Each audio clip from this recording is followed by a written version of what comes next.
Živijo, sem Klara Eva, voditeljica in avtorica in bila sem gostja v oddaji Potencial moje mladosti pri Damjanu. Tako da upam, da se vidimo na TV Ljubljana. Perfekt.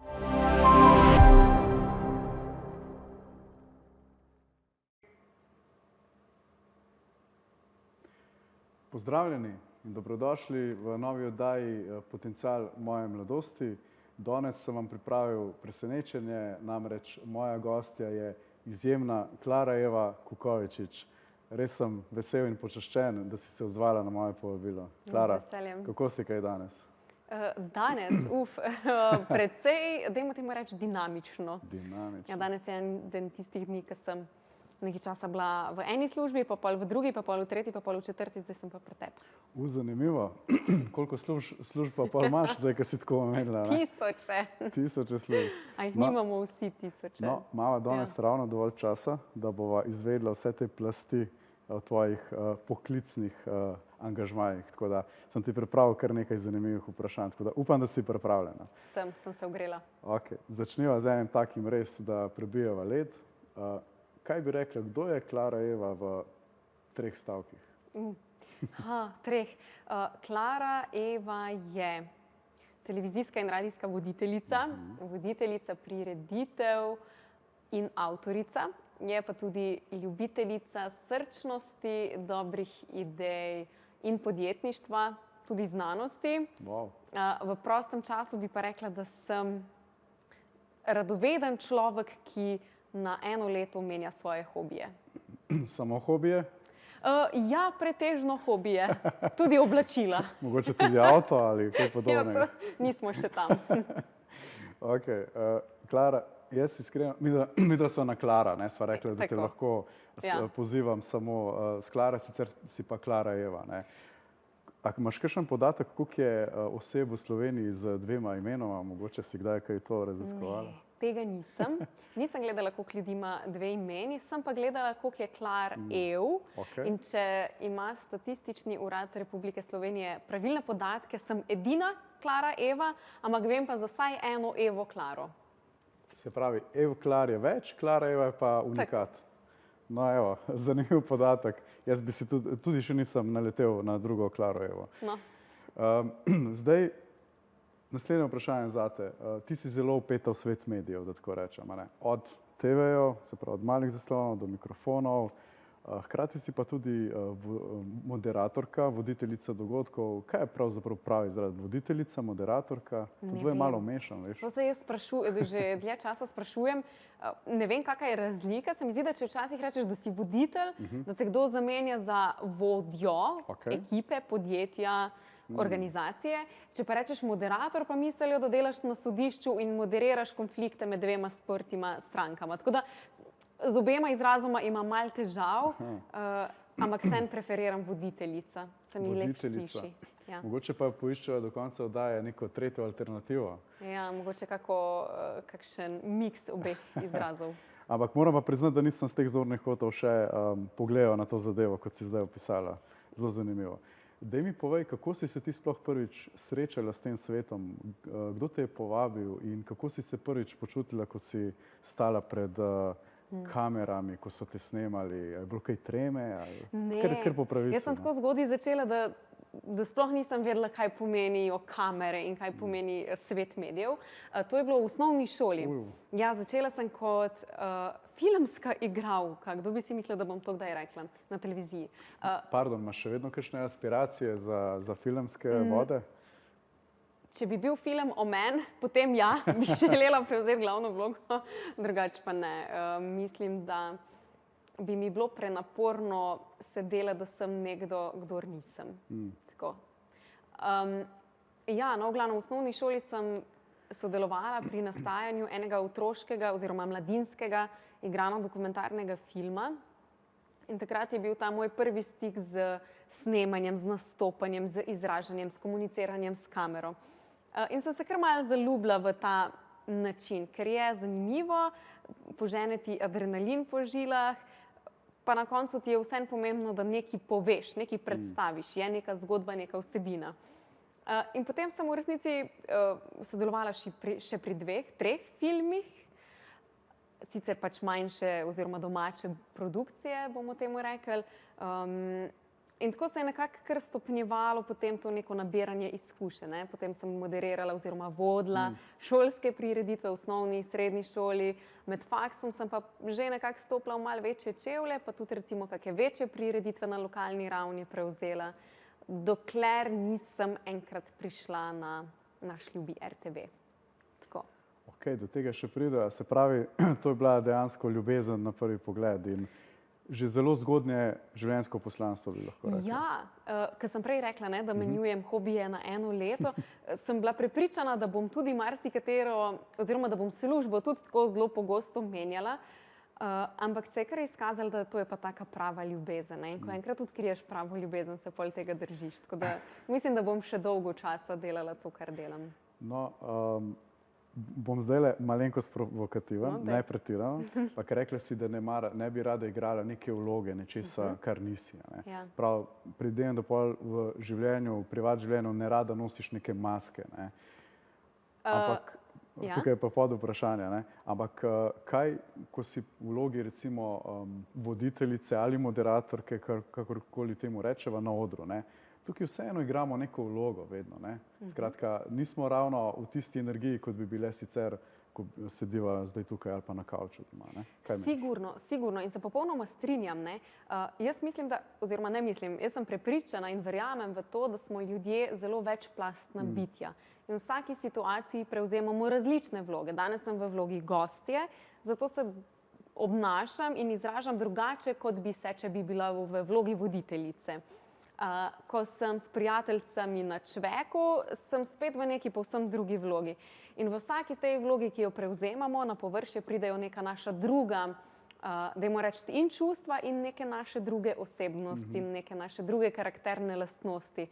Jaz, ko sem s svojimi prijateljicami, sem veliko bolj zadržana, malce bolj umirjena, se tudi pustim voditi, definitivno ostajam zgovorna.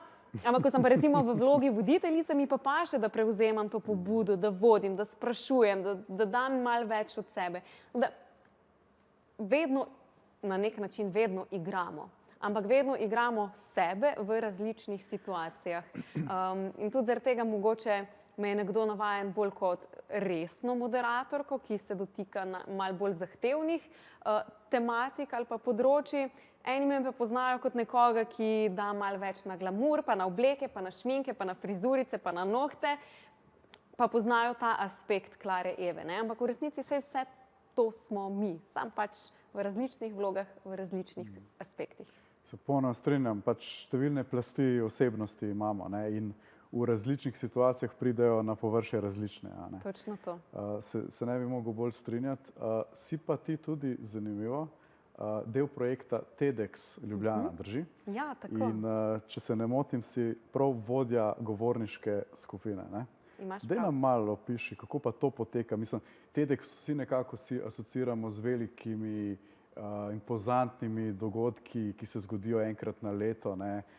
Z gala govorci in prebojnimi govori, ne? Ampak kako pa to izgleda za odrom, za ozadje? Ja, to izgleda zelo intenzivno in naporno.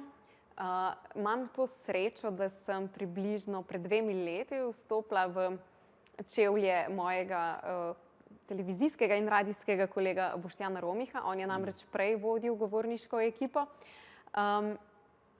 Tako, društvo TEDx Ljubljana, ne, obstaja zdaj že 15 let, kar pomeni 15 TEDx Ljubljana dogodkov, ki so nekako dobile renome tudi po Galusovi dvorani, ne, običajno jih izvedemo v Cankarjevem domu v Ljubljani.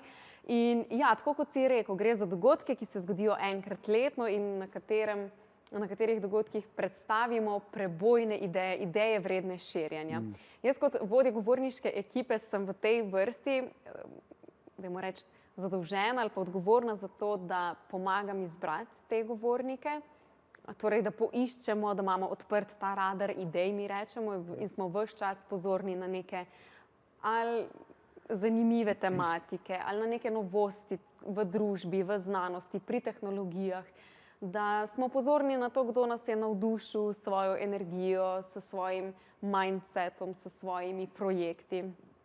In kot vodja te govorniške ekipe torej skrbim, da je ta radar idej vedno prižgan, da smo ves čas pozorni na vse, kar je novega, inovativnega in da izberemo tistih 10 idej, ki se potem konec leta novembra običajno predstavijo na odru.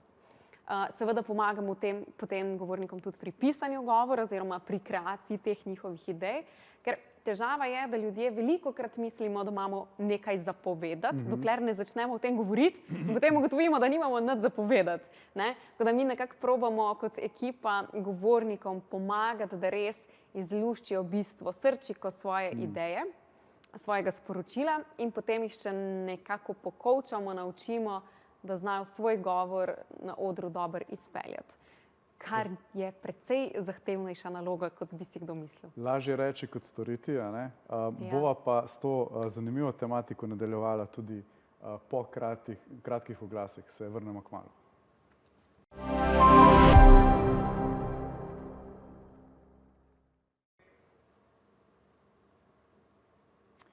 Dobrodošli nazaj v oddaji Potencial moje mladosti.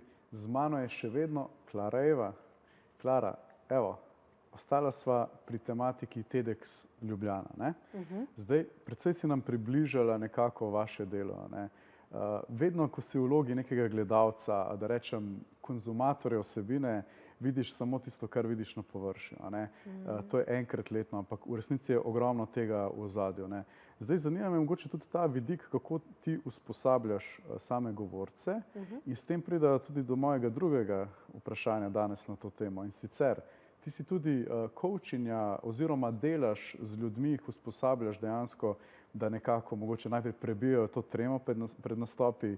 Nekje sem prebral, zasledil sem, da je trema oziroma strah pred javnim nastopanjem celo, mislim, da med top 3 ali 5, no, da ne bom preveč pompozno to napovedal, ampak nasplošno med nami, med ljudmi, ne? Zdaj, a to drži, ne vem, ampak vem, da je kar visoko na tej lestvici. Poznam veliko ljudi, ki ima ta strah. Torej, kako pomagaš ljudem in tem tudi govorcem konec koncev pri TEDxu premagati tremo in da izvabijo tisto najboljše iz sebe? Ja, zdaj mogoče tukaj samo ta komentar, da v govorniški ekipi nisem sama, še vedno nas je 10 ljudi in je to neko rezultat skupinskega dela. Lepo, da daš kredit. Ja, seveda, ne, vsak vodja bi mogel dati v resnici pozornost oziroma velik poudarek na to, da gre za skupinsko delo. Vodimo z zgledom, tako. Kar se pa tiče straha pred javnim nastopanjem,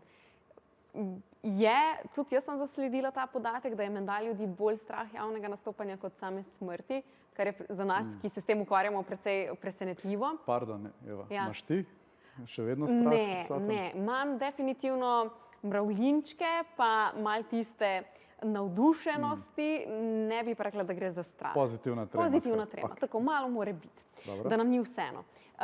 Ja, sicer jaz nisem coachinja, niti psihologinja, tako da zdaj samo tremo se jaz ne ukvarjam toliko, ampak sigurno pa sem v svojem, dajmo temu reči, relativno kratkem obdobju nabrala precej izkušenj ali pa nekih misli, ki so tudi meni pomagale, ko sem se na začetku soočala z javnim nastopanjem. Recimo ena teh je, prvo kot prvo, nihče se ne ukvarja s tabo toliko, kot se ti sam s sabo. Odličen nasvet. Tudi, ko greš na oder, ti misliš, joj, zdaj bom jaz tam naredil največjo napako, ljudje si bodo to zapomnili za večne čase. Ne, ljudje bojo že naslednji dan razmišljali o tem, kaj bojo oblekli, pa kaj bojo jedli tisti dan, pa kaj imajo za narediti. Nihče se sploh ne bo več spomnil naše napake. Torej, naš spomin je relativno kratek, sploh kadar v ospredju nismo mi sami. To je recimo ena taka ideologija ali pa ena miselnost, ki jo probam predati dalje govornikom ali pa načeloma komorkoli, ki ga je strah javnega nastopanja. Ljudje smo mogoče veliko bolj pripravljeni nekomu oprostiti napake. Lažje bi jaz tebi rekla, joj Damjan, ni panike, kul si to naredil, saj bo vse v redu, ampak če bi jaz naredila napako, bi si pa mislila, ne bo v redu. Skratka, želiš reči, da smo do sebe najbolj strogi? A nismo? Ja, ponavadi, ne? Jaz bi rekla, da smo, tudi te govorniki na TEDxu so večkrat dokaz tega, da so res sami sebi največji kritiki. Ko gledajo druge kolege na odru ali pa ko imamo kakšne govorniške vaje, vsi ploskajo vsem ostalim, ampak s sabo pa je redko kdo zadovoljen. Tako da delamo tudi na tem, tudi v ekipi imamo ljudi, ki so coachi, ki so psihologi in jih je fajn kdaj pocukati za rokav pa reči, dajte nam še kakšen nasvet, točno iz tega področja.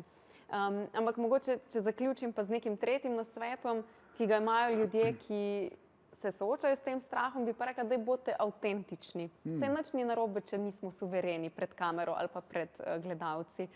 Tudi ta neka prikupna zmedenost, prikupno zmeden nastop, z malce treme, z malce jecljanja, pa se tudi to nas dela človeške in v tem je čar življenja, da nismo enaki.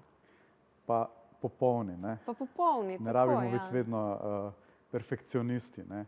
Mogoče tukaj pomembno sporočilo tudi za mlade, ki so tudi, bom rekel, jim želiva midva danes prenesti sporočila. Ti si pri svojih mladih rosnih letih že tako uspešna, res imaš tako izjemno kariero že za seboj, do tega, kaj vse te še čaka, še prideva. Ampak kaj bi recimo svetovala mladima? Pogosto se mi zdi, da so ujeti v ta neka pričakovanja danes, po eni strani starši, šola in seveda največji vpliv sovrstnikov, pa potem javnosti, tudi socialni mediji danes nam dajo neke take, neka sporočila, ki mogoče niso vedno najboljša, saj veva približno na kam ciljam. Skratka, ta mogoče neka obsedenost, obsesija s perfekcionizmom, to je prvo vprašanje. Drugo vprašanje pa, kako ti zbalansiraš vse skupaj v na svoji poslovni poti, v karieri, si ženska številnih vlog, kako se to uspeš zbalansirati in kaj bi svetovala nekim mlademu posamezniku danes? Bom začela pri perfekcionizmu. Jaz bi rekla, da bi svetovala vsem mladim, da začnejo delati na tem, da se začnejo spoznavati. Velikokrat imamo ljudje občutek, da vemo, kdo smo, da vemo, kaj nas zares osrečuje, da vemo, kaj so naše vrednote, pa se v marsikateri situaciji izkaže, da tega ne vemo. Toliko dobro, kot si predstavljamo, da vemo.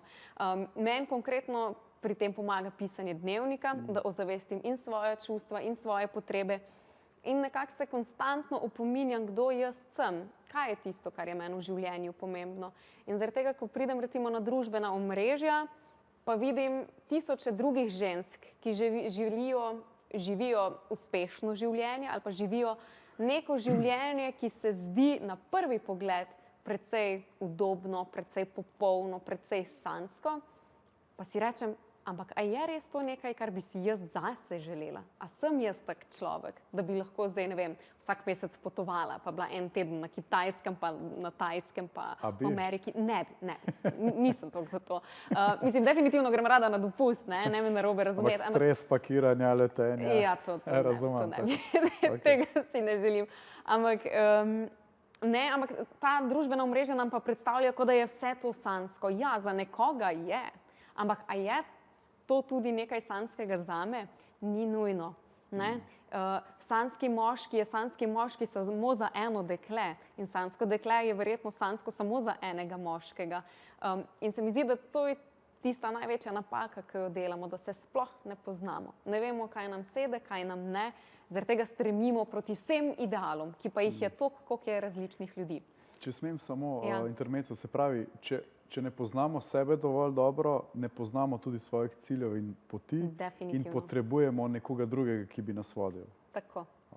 In potem imamo tisoče ljudi, ki nas vodijo, vsak malo v svojo smer, zaradi tega smo pa zmedeni. Ker ne vemo zdaj, a bi rajši potovali, ali bi rajši cele dneve hastlali, a bi se rajši osredotočili v znanost in postali raziskovalci, ali bi odprli svoje podjetje, ali bi postali influencerji, ali bi postali glasbeniki, umetniki. Res imamo široko paleto možnosti, pa ni treba, da vse poskusimo. No, ampak se mi zdi, da ti si ravno vse to, kar zdaj govoriš, v bistvu dejansko si pa sama veliko tega preizkusila. Jaz sem te spoznal še več let nazaj, sicer osebno nisva poznala, ampak sem te spremljal. Recimo na LinkedInu sem videl, da si v startup sceni, pa da si voditeljica. Sem rekel, dobro, zdaj čakaj malo, kdo je zdaj ta Klara Eva? Kaj ona pravzaprav počne, razen tega, da veliko tega počne? Pa daj mi povej, kako to uspeš zbalansirati. Mislim, jaz imam tudi kdaj občutek, da mi ne uspe vsega, da je preveč vsega v enem dnevu? Tako bom rekla. Jaz, ko govoriva o vrednotah in o tem, kdo jaz sem samo človek, ki se rad igra. Ne? Mislim, da je življenje preveč kratko in preveč lepo, da bi zdaj se preveč ukvarjala s tem, kaj bom, ko odrastem. Rekla, jaz sem pač človek, ki rad preizkuša različne stvari. Ne vedno z namenom, da bom uspela na določenem področju ali pa da bom res postala popolna v nekih aspektih, ampak zgolj zato, da razširim svoj skill set, svoje veščine z nekega področja. Torej, če se recimo definiram nek čas kot podjetnica, je to zaradi tega, da ne vem, treniram svoj prodajni mindset ali pa da vidim, kakšnega pomena je mreženje, pa da vem, kaj pomeni zgraditi svoje podjetje, kako najti investitorje, investicije, kaj so sploh različne faze tega podjetniškega pristopa. In ko potem to enkrat ugotovim in rečem, to gre tako, v redu, no, super, zdaj vem, kaj delajo podjetniki, gremo dalje. Gremo pogledati, kaj delajo znanstveniki. Skratka, v smislu, kot je Steve Jobs pokojni dejal, stay hungry, stay foolish, da se vso življenje nekaj novega učimo. Tako. Si pa poleg vsega naštetega imaš še eno vlogo in še en talent, ki ga bova pa predstavila po kratkih oglasih.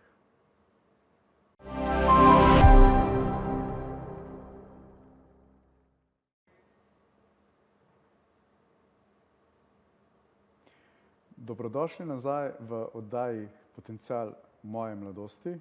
Še vedno nadaljujem s pogovorom z super zanimivo in multitalentirano Klaro Evo. A sem te kaj narobe opisal? Ne, samo smešno se sliši, ko te nekdo s tako velikimi besedami opiše. Jaz mislim, da popolnoma zasluženo. Bova videla tudi zakaj. Namreč s seboj si prinesla tudi nekaj posebnega, zanimivega, drži? Kaj pa imaš to v roki? Boš pokazala kar gledalcem v kamero? Ja, bom. Ja, prinesla sem svojo knjigo. Torej, ne samo, da si voditeljica, ne samo, da usposabljaš druge, da nastopajo boljše, da si bila del startup ekip in številne druge vloge, ki so jih danes povzela, ampak tudi knjigo si napisala, ne? To je tvoj prvenec, drži? Tako. In tudi moja prava ljubezen. A veš, prej, ko sva govorila o tem, da je nastopanje oziroma delo voditeljice moja prava ljubezen, tudi pisanje knjig je, oziroma pisanje nasploh je moja prava ljubezen. Se pravi, to je prava ljubezen. Tisto je bila prva ljubezen, ne? To je pa zdaj, si odkrila pravo ljubezen, ne? Ja, pozorno poslušaš. Okay. Ja, definitivno. Mislim, pisanje me na tak ali drugačen način spremlja res že odkar znam pisati. Sprva so bili to dnevniki, dnevniki so se potem nekako prelevili v kratke zgodbe, za katere sem bila večkrat tudi nagrajena. Kje pa jih lahko preberemo? Zdaj si me pa dobil. Ne, načeloma so izšle te kratke zgodbe v raznih antologijah in zbornikih, ker je šlo vedno za posamezno kratko zgodbo, kar pomeni, da nikoli niso izšle v kakšni večji knjigi ali zbirki, dokler se nisem odločila, da za to poskrbim sama in napišem pač knjižni prvenec. No, mene zanimajo vse te zgodbice, tako da te bom po oddaji prosil, mi boš poslala kakšno povezavo ali kaj podobnega. Me pa še bolj zanima, kaj je vsebina te knjige, ki jo držiš v roki. In komu je namenjena, Klara? Tudi to me zanima. Namenjena, mogoče ti nisi ravno ciljna publika, ampak mogoče pa. Bolj je namenjena, bom rekla, mladim ženskam, pa niti ne samo ženskam, tudi moškim. Tudi moški so jo prebrali in jokali zraven. Mladim, ravno mladim. Mladim in mladim po srcu. In vsem tistim, ki si upajo vse podkrivati neodkrita čustva. Namreč gre za zbirko kratkih zgodb, ki v ospredje postavljajo odnose, čustva, precej rada oziroma liki v teh kratkih zgodbah so vedno na poti iskanja. Zdaj, ali iščejo neko opravičilo, ali iščejo neko potrditev, ali iščejo razrešitev, ali iščejo na korak dalje. Skratka, vse tako kot ljudje, se vsak od nas nekaj išče in ko nekaj najdemo, smo verjetno srečni, da smo našli, kar iščemo. No in tako tudi v tej knjigi vse protagonistke, ki so večinoma ženske, oziroma knjiga je napisana v prvi osebi. Torej, vedno beremo tako, kot da se to dogaja nam, zaradi tega, ker se je tudi ful lažje poistovetiti potem z napisanim. Tako da ja, napisana je za vse mlade, oklepaju ženske, ki si upajo dotakniti čustev. Če bo pa kakšen fant posegel po knjigi, pa tudi ne bo, mogoče pa bolje spoznal. Darilo za, a veš, dan žena, za Valentinovo, za Božič, mislim, morajo potem tisti fantje, ki bodo kupovali to knjigo, vedeti, da se znajo dekleta zjokati ob tem. Namreč najpogostejši komentar, ki ga dobim, je: Klara, prebrala sem tvojo knjigo in zdaj se joče. Tako da, sicer je to najlepša pohvala, ki jo pisatelj lahko dobi, ampak vendarle. Mislim, da bi težko prejela boljši kompliment in feedback. Ne? Je pa očitno ravno pravi čas za tvojo knjigo. Ne? Tako da, gledalke, gledalci, dajte, zdaj veste, kje dobite odlično darilo za tudi bližajoči se 8. marec. Ne? Dobro, sem se pa prej, moram priznati, oddahnil. Ne? Zakaj? Ko sem napovedal, da je to tvoj prvenec, ne, v pisateljski vlogi, ne, sem mislil za trenutek, da boš rekla, da tudi zadnji, ne, ki si tako zastala. Tako da še dobro, da ne, ker mislim, da nam moraš še veliko tega napisati in povedati. Ne. Hvala. Bi si želela, da ni zadnja knjiga, no? Oziroma že delam na drugi. Že nastajajo skice in zametki naslednjih zgodb. Je pa mogoče to, no, da dodam, je pa to moj prvi prvenec, pod katerega sem podpisana kot avtorica. Je šlo pa tudi kar neki del, oziroma pri katerih sem podpisana kot prevajalka. Sem vendarle magistrica prevajanja, tako da... A še to? Ja, nekaj sem mogla študirati. Tako da tekom faksa sem pa, oziroma tudi potem po faksu, no, sem pa prevedla tudi kakšno knjigo zgolj iz te ljubezni do jezika. Zdaj, imel sem pripravljeno neko drugo vprašanje, ne, ampak me pa zdaj resno zanima ena druga stvar. Ne. A Klara sploh česa ne zna? Ja, še marsičesa. Veš, koliko stvari se še moram naučiti. Naprimer, eno stvar mi povej, v čemer res nisi dobra, ali pa vsaj meniš, da nisi to. Nisem dobra v pospravljanju in likanju, to res, tega se izogibam. Si dobra kuharica, bi rekla? Veš, v enem podcastu sem rekla, da nisem dobra kuharica. Ampak to samo zaradi tega, ker imam stroga merila. Ker zame dobro kuha Ana Roš, ne, pa še kdo zraven. Ampak to je zame dober kuhar. Jaz sem pa pač domača kuharica, ki zna pač neki vršiti v pečico, pa neki speči na ponvi, ampak tam se potem moje veščine končajo. Česa še ne znam, veš, česa še ne znam? Tisoče inštrumentov, mislim, recimo rada bi se naučila čelo. Mislim, si tudi glasbenica? Sem glasbenica, kot mi je znano, ne? Ampak nisem čelistka, pa slikarka tudi ne. Tako da to si puščam potem za pokoj. Si pa zelo ustvarjalna duša, bi lahko rekli. Te zanimajo te ustvarjalne sfere, skozi kar se tudi izražaš nekako, ne? Ja, zagotovo. Mislim, tako kot sem prej rekla, ne, rada se igram in se mi zdi, da tudi umetnosti daje res tako belo platno, nepopisan list in ti si kreator tvojega življenja, ne? Ti se odločiš, kakšna bo slika na zadnji dan tvojega življenja in katere barve bodo gor. Zdaj, eni se odločijo, da bo celo platno modro, ker vse življenje, ker so odkrili, da je modra njihova prava ljubezen, ne? Drugi pa pač imamo malo modre, malo vijolične, malo rdeče, kar nam tisti trenutek paše.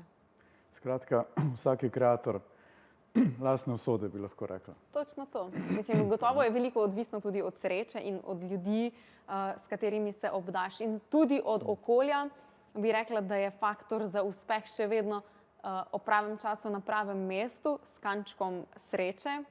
Ampak, če poskušaš znova in znova in znova, se slej kot prej znajdeš na tem pravem mestu, pravem času. In to je tudi super izhodišče za sporočilo, ki bi ga ti predala mladim osebam, mladim ambicioznim osebam, ki želijo priti do nekih svojih ciljev v življenju. Ne? Skratka, malo si že rekla, ne? Če si vztrajen, sva nakazala, ne? Ustvarjalen, odkrivaš stvari okrog sebe v življenju. Skratka, moraš verjetno odkriti tudi svoje talente v teh letih. Ne? Zagotovo. Bi dodala še kakšen tak konkreten življenjski predlog mladim, ki se šele odkrivajo in karierno in drugače v življenju? Ne? Nočem govoriti na splošno, zato bom rekla, da bom dala na svet Klari Evi pred 20 leti. No, če bi se Tako, lahko vrnila 20 če bi se let vrnila, nazaj. bi si rekla, bodi pogumna. Bodi pogumna tudi, kadar te je strah, da boš naredila napako. Ta strah pred neuspehom, strah pred tem, da nam nekaj ne bo ratalo, da nam bo spodletelo, je velik in nas dostikrat zavira pri tem, da sploh karkoli probamo. Zato bi si želela, ja, da imajo mladi ali pa da bi imela tista mlada Klara Eva še več poguma, da sproba neke stvari, ne glede na to, kakšen bo rezultat. Ker rezultat je ne nazadnje vedno, da se nekaj naučiš. Tudi, če ti spodleti in tudi, če ti rata. Kot tisti pregovor pravi, ali zmagamo, ali se nekaj na poti naučimo. Ne? Točno to. Ok, Klara Eva, jaz imam še toliko vprašanj zate, da bi rabila vsaj 3 oddaje, vsaj, ampak nažalost nama časa počasi zmanjkuje. Tako da super nasveti za mlade, sem prepričan. Me pa zanima še zadnje vprašanje. Če bi imela možnost ti kot voditeljica TV ali radijska, ne, Ja? intervju imeti s katerokoli osebo na tem svetu. Lahko je tudi pokojna oseba, da narediva zadevo še malo bolj začinjiva in zanimivejšo, ampak katero osebo bi izbrala? A lahko 2? A veš, da imamo eno žensko pa enega moškega? Jaz mislim, da je to super predlog. Ja. Okay. V redu, Warren Buffett kot predstavnik moške populacije in Oprah Winfrey kot ženska predstavnica. Oba podjetnika in hkrati tudi, bi rekel, res osebe z veliko neke kapacitete, ne? Podobno kot ti. Ja, težko se je primerjati s takimi res izjemnimi posamezniki, ampak veš, kaj se je mogoče doseči, če so ti na nek način vzor takšne osebe? Cilj je visoko, ne? In cilj, kako že pravijo, na Luno in tudi, če ti ne uspe, pristaneš na zvezdah. Ne? Tako. Klara, hvala, ker si bila moja gostja in Damjan, prepričan z sem, veseljem. da so mladi gledalci in ostali odnesli ogromno tega. Tako da najlepša hvala. Hvala tebi. S tem tudi zaključujemo novo edicijo oddaje Potencial moje mladosti in, saj veste, spremljamo se ob torkih. Se vidimo naslednjič. Hvala.